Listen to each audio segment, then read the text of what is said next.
truth. Yeah, so sadness. Speaking of sadness, no. Yeah, that was actually an accident to the acronym to be SAD. Kind of tight.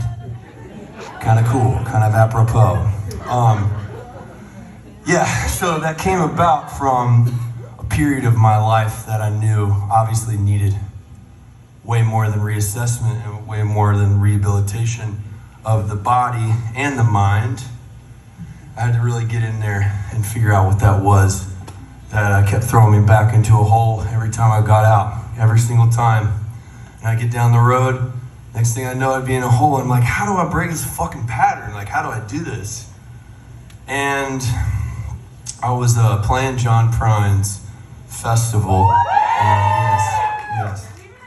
Yes, good man. He is smoking a 9-mile-long cigarette right now.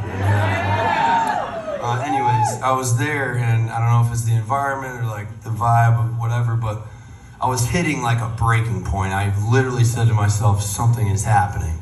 It's either really good or it's really bad. I'm not sure what it is. And so I did the only thing that I knew how to do, which was turn to my creative expression. And I sat down and I just started it was like a scene from like a really cliche moment in a movie where like the writer has a breakthrough, you know? Just like pages, just like throwing fucking pages, like banging my head against the wall. I literally banged my head against the wall.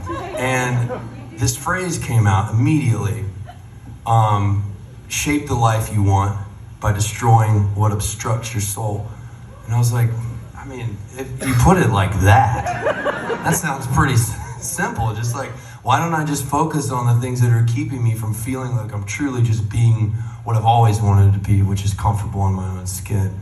And the next day I flew to New York and we recorded Shape and Destroy, and it lit a fire in me to say, okay, like, I may not win every time, but I'm gonna win in my attempts to keep going and never keep myself knocked down. And this next song was the first song that I wrote for this record. Thank you very much. Very polite clapping. It's very nice. No, please give me more attention. I was actually that felt like a genuine, polite clap, so thank you. Yeah, this song I wrote in a hotel room in England withdrawing and watching Top Gun. And I was like, I think I'll quit writing songs forever. And then this song popped out and I was like, oh, well, that's kind of cool.